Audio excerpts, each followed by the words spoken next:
আজ সকালে হঠাৎ করে আমার ল্যাপটপে একটা সমস্যা হয়েছিল। ইউএসবি কিবোর্ড এবং মাউস কাজ করছিল না, যেটা গতকাল পর্যন্ত কাজ করছিল। কিন্তু এইচডিএমআই মনিটর ঠিকই কাজ করছিল। কিছু সময় খুঁজে দেখার পর একটি সহজ সমাধান পাই, যেটা অনেকেরই কাজে লাগতে পারে। এই সমস্যাটা আসলে কেন হয়? উইন্ডোজ অনেক সময় ব্যাটারি বা পাওয়ার সেভ করার জন্য কিছু ইউএসবি ডিভাইসকে সাময়িকভাবে বন্ধ করে দেয়। ফলে ইউএসবি হাব বা এর সাথে যুক্ত কিবোর্ড বা মাউস কাজ করা বন্ধ করে দিতে পারে। এর সমাধানটা কি? সাধারণ সমাধান হচ্ছে ইউএসবি সিলেক্টিভ সাসপেন্ড ডিসেবল করা। এই সেটিংটি বন্ধ করলে উইন্ডোজ আর ইউএসবি ডিভাইসগুলোকে অপ্রয়োজনীয়ভাবে বন্ধ করবে না।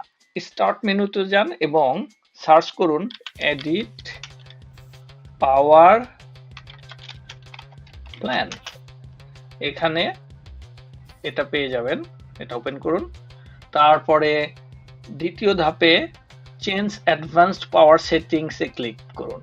তৃতীয় ধাপে ইউএসবি সেটিংসে যান এবং সেখান থেকে ইউএসবি সিলেক্টিভ সাসপেন্ড সেটিংসে যান। এখানে দুটো অপশন দেখেন, অন ব্যাটারি এবং প্লাগড ইন।